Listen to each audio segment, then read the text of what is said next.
usiloval, aby se Krista plodilo a dal nám svého jednorozeného syna.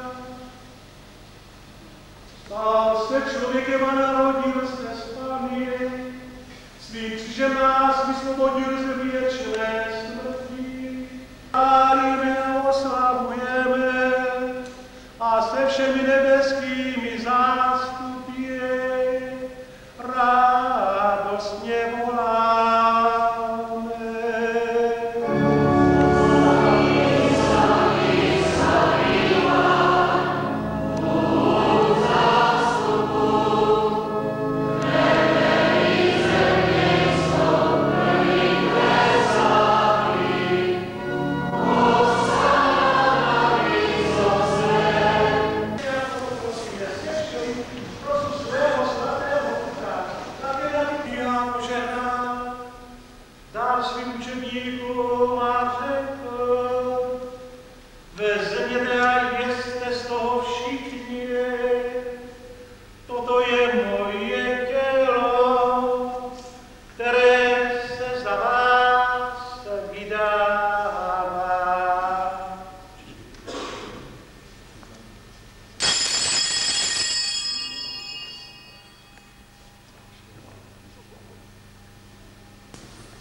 Po večeři vzal také kalich, znovu ti vzdali díky, požehnal, dal svým učeníkům a řekl, vezměte a pijete z něho všichni, toto je kalich mé krve, která se prolevá za vás a za všechny na odpuštění hříchů.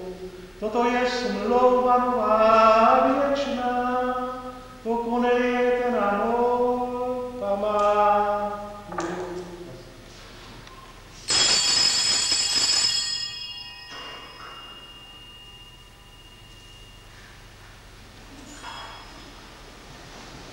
Tajemství víry.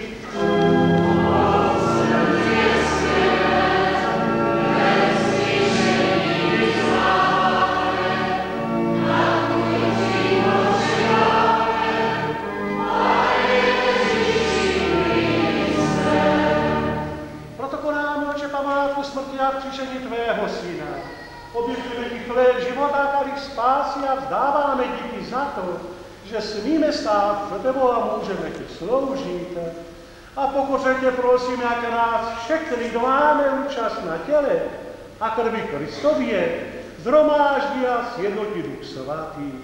Pamatuj, Bože, na svou církev po celém světě, vetí dokonalosti lásky, jednotě s naším papežem Janem Pavlem, naším biskupem Vojtěchem a se všemi, kdo jsou pověřeni, aby v tvé církvi konali službu. Pamatuj také na naše bratry a sestry, zesnulé v naději ve vzkříšení a na všechny, kdo zemřeli v tvém slitování. Přijím je do svého světla a tě vidí tvou tvář. Krista, neboť skrze něho dáváš světu všechno dobré. Po všechny věky věku. Amen.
nahodit, ať se vám opravdu daří.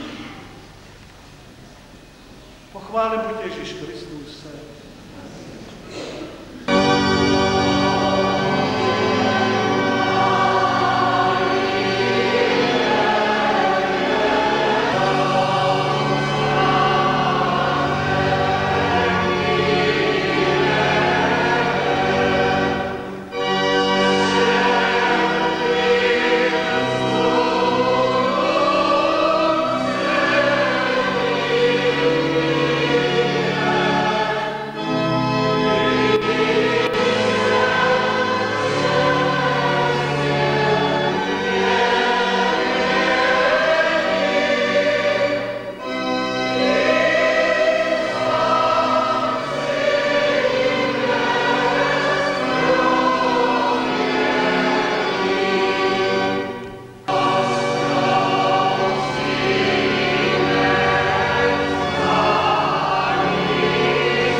Bože, tvé milosrdenství je nekonečné a nezměrná, je tvá dobrodivost.